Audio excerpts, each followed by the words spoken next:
Hello दोस्तों, welcome back to my YouTube channel. आज हम पढ़ेंगे शिक्षण विधियाँ। अगर आप सीटेट या एमपीटेट की तैयारी करना है तो हमारे यूट्यूब चैनल को ज़रूर सब्सक्राइब कर लें। तो आइए देखते हैं।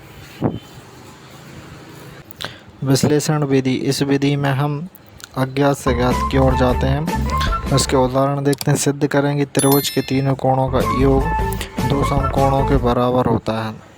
इसका प्रयोग रेखा गणित प्रमेय को सिद्ध करने के लिए होता है। इसके गुण क्या क्या हैं देखिए।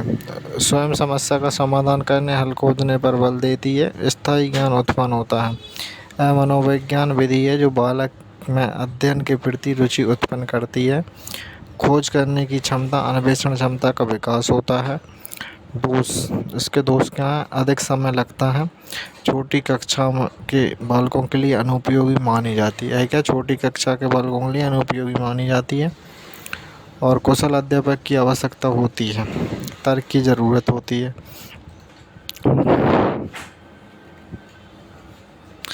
देखिए अब संश्लेषण विधि। यह विधि विश्लेषण विधि का पूरक है। इस विधि में ज्ञात से अज्ञात की ओर जाते हैं। छोटे छोटे खंडों में से प्राप्त जानकारी को जोड़कर संश्लेषण प्रयोग किया जाता है।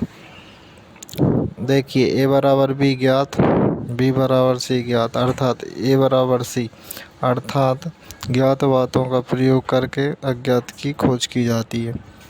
गुण। इसके गुण क्या। इस विधि सरल, सूक्ष्म और क्रमबद्ध। समस्या का हल जल्दी निकाला जाता है, अर्थात कम समय लेती है।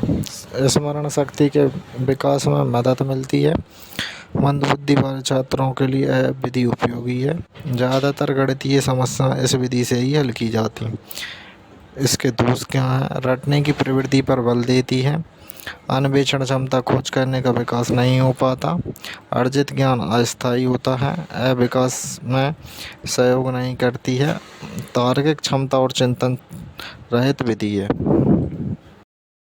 देखिए अब आगमन विधि। इस विधि में पहले छात्रों के सामने उदाहरण रखे जाते हैं, फिर उनके आधार पर नियम बनाए जाते हैं। इस विधि में 3 कार्य दिए जाते हैं। विशिष्ट से सामान्य की ओर, ज्ञात से अज्ञात की ओर, स्थूल से सूक्ष्म की ओर।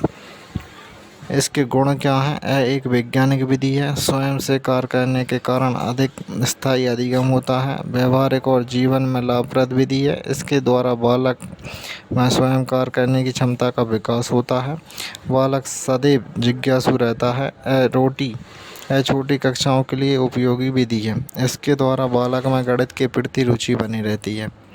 अगर आपको हमारी वीडियो पसंद आ रहा है तो हमारे यूट्यूब चैनल को ज़रूर सब्सक्राइब करें और बेल आइकन ज़रूर प्रेस करें।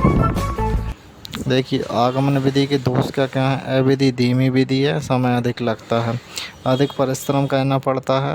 अधिक सोच की आवश्यकता होती है। परिणाम पूर्णतः सत्य नहीं होते। कई बार छात्र गलत निष्कर्ष पर पहुंच जाते हैं। इस विधि का कक्षा में सदैव प्रयोग नहीं किया जा सकता।